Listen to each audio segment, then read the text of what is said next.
തദ്ദേശ തെരഞ്ഞെടുപ്പിൽ അനുമോദ് സൂചിപ്പിച്ചതുപോലെ വലിയ തിരിച്ചടി താനൂരിൽ ഉണ്ടായിട്ടുണ്ട്. എന്നാൽ 2021 അതായത് PK ഫിറോസിനെതിരെ അബ്ദുറഹ്മാൻ വിജയിച്ച് കയറിയ തെരഞ്ഞെടുപ്പിൻ്റെ രാഷ്ട്രീയ ചിത്രം എന്തായിരുന്നു എന്ന കാര്യം കൂടി നമുക്ക് നോക്കാം.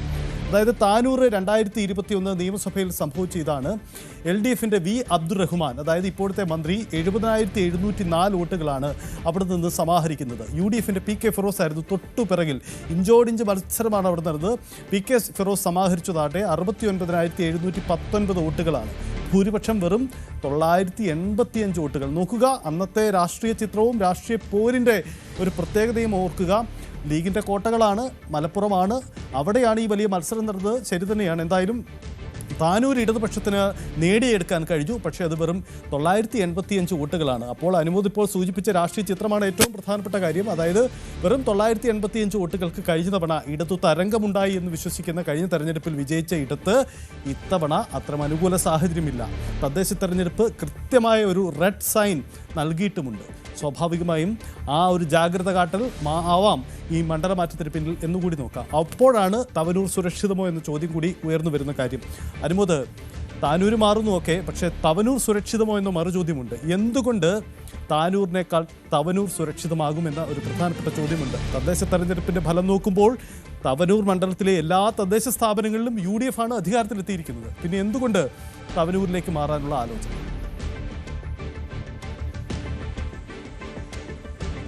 പ്രധാനപ്പെട്ട ചോദ്യം തന്നെയാണ് സജിത്ത്. അത് തവനൂരിലേക്ക് വരുമ്പോൾ അവിടെ നേരത്തെ സൂചിപ്പിച്ചതുപോലെ തവനൂരിൽ ഈ വിധി നിർണ്ണയിക്കുന്നത് ഇടതുപക്ഷത്തിൻ്റെ വോട്ടുകൾ മാത്രമല്ല. അവിടെ പ്രധാനമായിട്ട് UDFന് അതേപോലെ BJPക്കും ന്യായമായ വോട്ട് വിഹിതമുണ്ട്.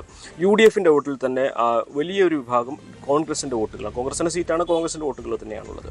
അവിടെയാണ് ഒരു സ്വതന്ത്ര സ്ഥാനാർത്ഥിക്ക് കൃത്യമായിട്ട് ഈ വോട്ടുകൾ നേടാൻ, സ്വന്തം നിലയിൽ നേടാനുള്ള സാധ്യത നിലനിൽക്കുന്നത്.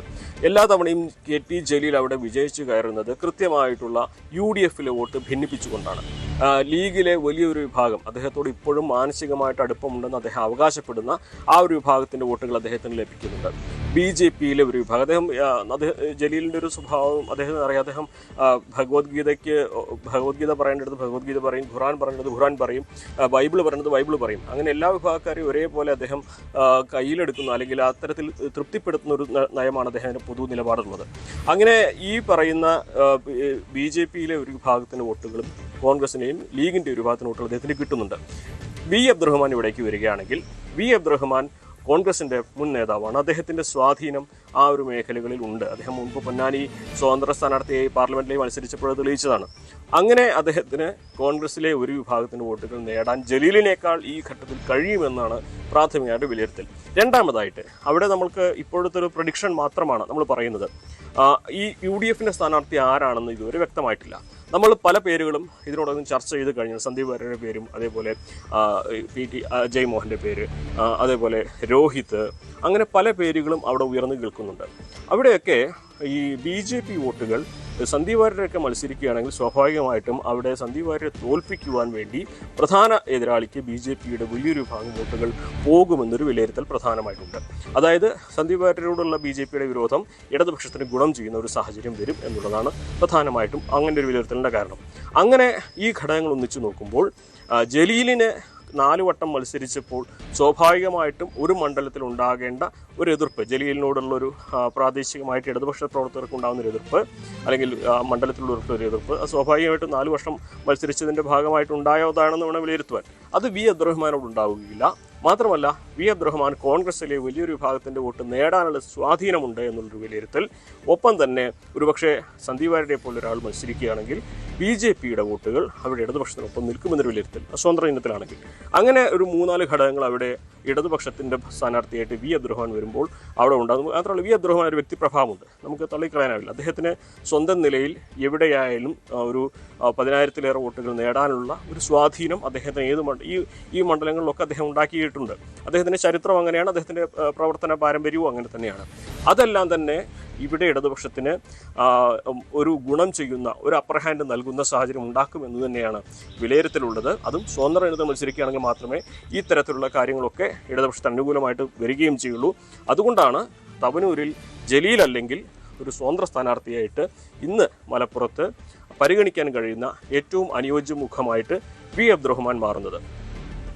സജിത്ത്. യെസ്, അനുഭവം സൂചിപ്പിച്ചതുപോലെ എന്തായാലും സ്വതന്ത്ര മുഖങ്ങളെ പരീക്ഷിച്ച് മാത്രം വിജയിക്കാൻ കഴിയുന്ന 2 മണ്ഡലങ്ങളാണ്. ആ പരീക്ഷണമാണ്. എന്തായാലും താനൂരിനേക്കാൾ സാധ്യത തവനൂർ എന്ന് പറയുന്നു, ആ വിലയിരുത്തലുണ്ട്. പക്ഷേ താനൂരിൻ്റെ തെരഞ്ഞെടുപ്പ് ചിത്രം കൂടി നമുക്ക് നോക്കാം. തവനൂരിൻ്റെ തെരഞ്ഞെടുപ്പ് ചിത്രം കൂടി നമുക്ക് നോക്കാം. അത് എത്രമാത്രം സുരക്ഷിതമായിരുന്നു ഇടതുപക്ഷത്തിന് കഴിഞ്ഞ കാല തെരഞ്ഞെടുപ്പിൽ എന്നുകൂടി നമുക്ക് നോക്കാം.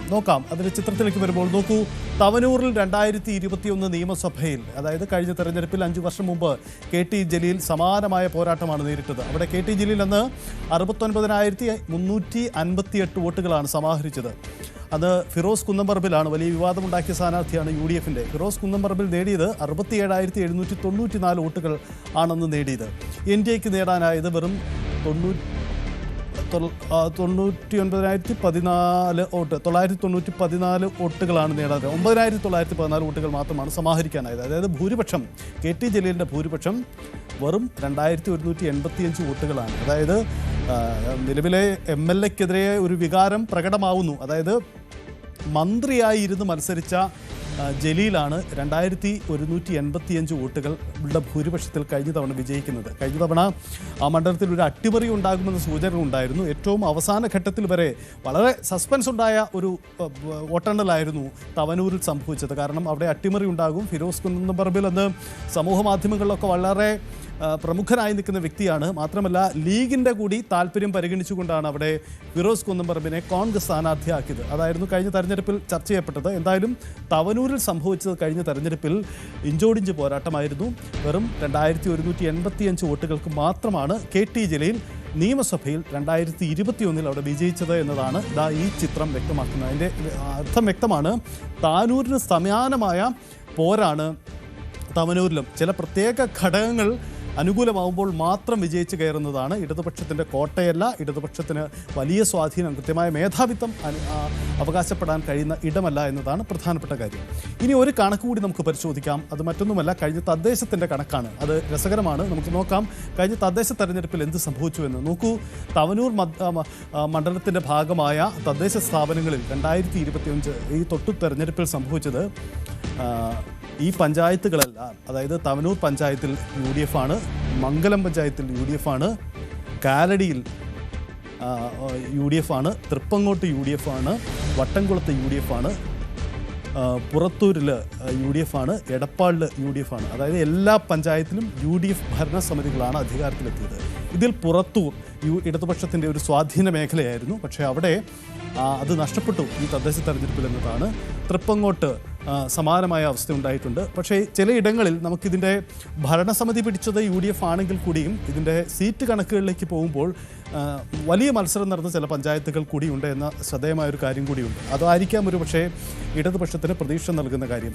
അനുമോദ് തുടരുന്നുണ്ട്. അനുമോദ്, ഒരു കാര്യം കൂടി, നമുക്ക് ഈ തവനൂരിലെ പഞ്ചായത്ത് സ്ഥിതികൾ പരിശോധിക്കുമ്പോൾ കണക്ക് UDFന് അനുകൂലമാണ്. പക്ഷേ ഇടതുപക്ഷത്തിൻ്റെ പഞ്ചായത്തുകൾ അവർക്ക് നഷ്ടപ്പെട്ടു, ഭരണം നഷ്ടപ്പെട്ടെങ്കിലും ചില പഞ്ചായത്തുകളിലെങ്കിലും നേരിയ സീറ്റിനാണ് ഭരണം നഷ്ടപ്പെട്ടിരിക്കുന്നത്. അതായത് ഇഞ്ചോടിഞ്ച് മത്സരങ്ങൾ അവിടെ നടന്നിരുന്നു എന്നതാണ്.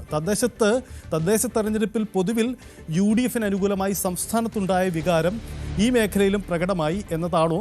അതിനപ്പുറം തങ്ങളുടെ കോട്ടകൾ നഷ്ടപ്പെട്ടിട്ടില്ല, തങ്ങളുടെ മേഖലകളിൽ കാര്യമായ വോട്ട് ചോർച്ച ഉണ്ടായിട്ടില്ലെന്ന് ഇടതുപക്ഷം വിശ്വസിക്കുന്നുണ്ടോ? കൂടുതൽ വാർത്തകൾക്ക് News 18 Keralam YouTube channel subscribe ചെയ്യുക.